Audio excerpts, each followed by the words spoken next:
எல்லாருக்கும் வணக்கம். என் பெயர் ஸ்ரீலக்ஷ்மி. கிவிட் என்ற சேனல் மூலயமா என் மனதில் தோன்றும் ஒரு சில விஷயங்களை பகிர்ந்துகிட்டு வர்றது என்னுடைய வழக்கம். அந்த வகையில் இந்த வாரம் appreciation in obverse angle and its solution அப்படின்றத பற்றி ஒரு சில வார்த்தைகள் பார்க்கலாம். பொதுவாக இந்த அப்ரிசியேஷன்றது ஒரு எக்ஸப்ஷன் வச்சுக்கலாம். அப்படி இல்லாத 75% ஆட்கள் இதை ஒருவரிடம் இருந்து இல்லை ஒரு அலுவலகத்திலேயோ இல்லை ஃபேமிலிக்குள்ளேயோ ரிலேஷன்ஷிப்ஸ்கிடையோ எதிர்பார்த்துக்கிட்டே தான் இருக்காங்க. இப்போ இதை அலசி பார்க்கும்போது 2 வகையாக பிரிக்கலாம். அப்ரிஷியேட் செய்கிறவர்கள், அதை எதிர்பார்ப்பவர்கள். இப்போ இந்த எதிர்பார்ப்பவங்க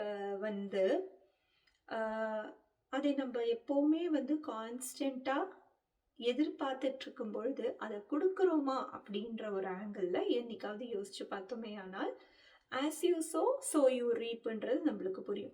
நம்ம ஒரு விஷயத்தை செய்ய செய்ய அது ஒரு ப்ராக்டிஸாக மாறும். Especially in relationships. இல்லை ஒரு அலுவலகத்தில் நம்மளுக்கு கீழே இருக்கிறவங்கள நம்ம அப்ரிஷியேட் பண்ணி பழகணும்னா நம்மளுக்கு மேலே அந்த ஆட்டோமேட்டிக்காக, ஏன்னா அதன் காரணமாக வரக்கூடிய அந்த ரிப்ளிங் எஃபெக்ட், ஒரு அப்ரிசியேஷன் கிடைக்கும் பொழுது, ஒரு உத்வேகம் வரும்பொழுது, ஒரு ஊக்குவித்தல் கிடைக்கும் பொழுது அதன் வாயிலாக திரும்ப அந்த பணியின் எக்ஸலன்ஸ்க்கு நம்மளுக்கு அந்த டீமை நல்லா நிர்வாகம் பண்ணோன்றதுக்கான அப்ரிசியேஷன் நம்ம மேல இடத்துலேருந்து நம்மளுக்கு ஆட்டோமேட்டிக்காக கிடைக்கும்.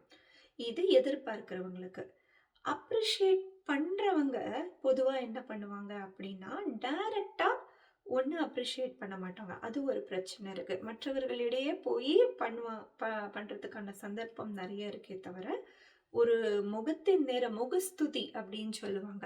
இந்த முகஸ்துதி பண்ணும் பொழுதே ஆட்டோமேட்டிக்காக பாதி பேருக்கு எனர்ஜி அண்ட் பூஸ்ட் கிடைக்கிற பட்சத்தில் ரிலேஷன்ஷிப்ஸ்க்கு இடையே எப்போவுமே ஒரு சுமூகமான ஒரு பீஸ்ஃபுல்லான ஒரு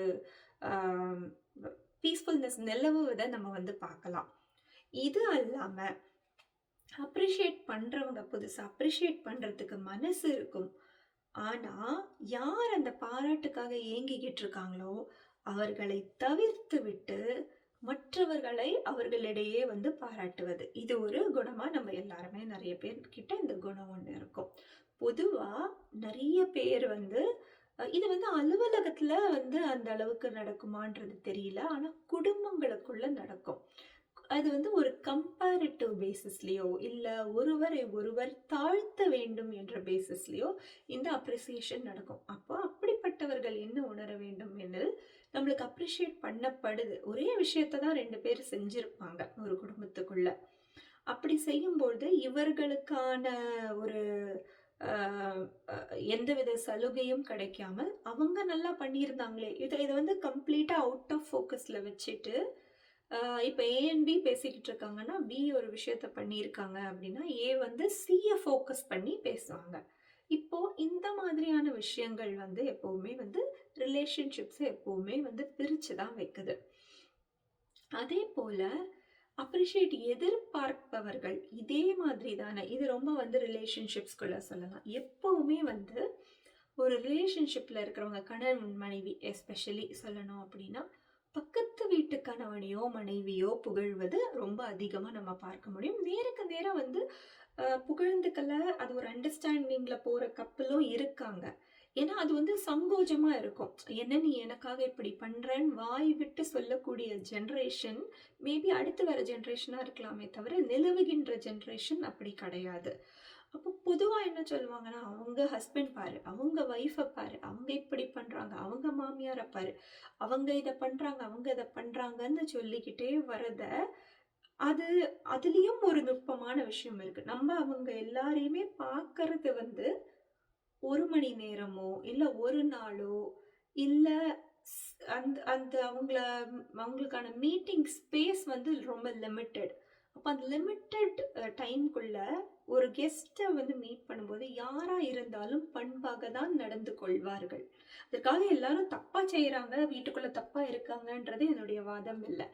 உண்மையான ஃபேஸ் ரிவீல் ஆகாத பட்சத்தில் பாரு இவங்க இவ்வளோ செய்கிறாங்களே, இது பிள்ளை வளர்ப்பில் ரொம்பவும் அதிகமான ஒரு கம்பேரிசன் வரும். அவங்க பாரு வேலைக்கு போகிறாங்க, பிள்ளையும் பார்த்துக்கிறாங்க.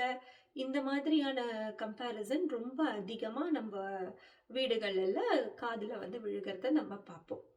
இப்போது இந்த கருத்துக்களை மாற்றம் செய்துவிட்டு, நம்மளுக்கு நேரடியா தொடர்பு உடையவர்கள் நம்மளுக்காக எவ்வளோ எஃபோர்ட் போடுறாங்கன்றத சற்றே சிந்தித்து பார்த்தோமே ஆயின், அப்ரிசியேஷன் மனசுல இருக்கிறது கண்டிப்பா வாய் வழியா வெளியில வரும். இன்னொரு சைட் இது வந்து அட்வர்ஸ் ஆங்கிள் நம்ம டிஸ்கஸ் பண்ணிட்டோம். இதற்கு சொல்யூஷன் என்ன? அப்ரிஷியேட்டுக்கு ஏங்கிக்கிட்டு இருக்காங்க இல்லையா? அவர்களுக்கான சொல்யூஷன்.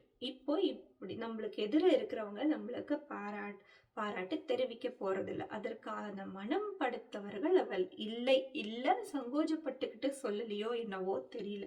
இல்ல இதையெல்லாம் எனக்கு இப்படி வராது அப்படின்ற மாதிரி பர்சனா இருந்தாங்கன்னா, சற்றே ஒரு விஷயம் யோசிச்சுக்கோங்க.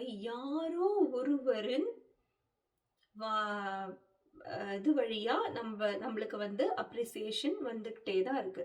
யாரோ ஒருவர் நம்ம மீது இப்ப நம்ம அவங்க வீட்டுக்கு கெஸ்டா போயிருக்கிறப்போ, நீங்க இவ்வளோ நல்லா பண்றீங்களே அப்படின்னு சொல்றவங்க, அந்த வீட்லயும் எப்படி நம்ம வீட்டுல ஒருவர் பக்கத்து வீட்டை சுட்டி காட்டிக்கொண்டே இருக்கிறாரோ, அதே போல்தான் பக்கத்து வீட்டில் இருப்பவரும் நம்மளை சுட்டி காட்டிக்கொண்டே நம்மள அப்ரிஷியேட் செஞ்சுக்கிட்டு இருப்பாங்க அவங்க வீட்டுல. இப்ப நமக்கான பாராட்டு எங்கேயோ ஒரு இடத்துல கிடைச்சிக்கிட்டு இருக்கு. அந்த ஒரு திருப்தியோட, மன நிம்மதியோட இன்னும் தொடர்ந்து நம்மளுடைய ஹார்ட் ஒர்க்கை நம்ம செஞ்சுக்கிட்டே இருந்தோமே ஆயின், ஒரு நாள் உலகமே நம்மளை பாராட்டும். அப்போ இதுதான் வந்து அப்ரிசியேஷனுக்கான ஒரு சின்ன தாத்பரியம். இது இப்படித்தான் இருக்கணும் அப்படின்றது இல்லை. இதுல நிறைய நிறைய விஷயங்கள், இது ஒரு கடல். இதை டிஸ்கஸ் பண்ணி உள்ள போக ஆரம்பிச்சோம்னா பல டிஃப்ரெண்ட் நாட்ஸ் வந்து அவிழ்க்கப்படும். அப்போ இந்த அளவுல புரிதல்ல நம்ம ஒரு அப்ரிசியேஷனுக்காக ஏங்குறவங்கன்னா, எங்கேயோ ஒரு ஆள் நம்மளை அப்ரிஷியேட் பண்றாங்கன்றதை உணர்ந்துக்கிட்டு, அப்ரிஷியேட் பண்றவங்க இன்னும் அதற்காக ஒரு படி இன்னும் ஒரு எஃபர்ட் முடிந்தால் அதற்கான ஒரு ஸ்டெப் எடுத்தோமே ஆயின், எப்பொழுதுமே இந்த உலகம் என்பது வந்து ஒரு சமாதான கூடாக மட்டுமே இருக்கும் அப்படின்றதுல எந்தவித சந்தேகமும் இல்லைன்னு சொல்லி மீண்டும் இன்னொரு வீடியோல சந்திக்கிறேன். நன்றி, வணக்கம்.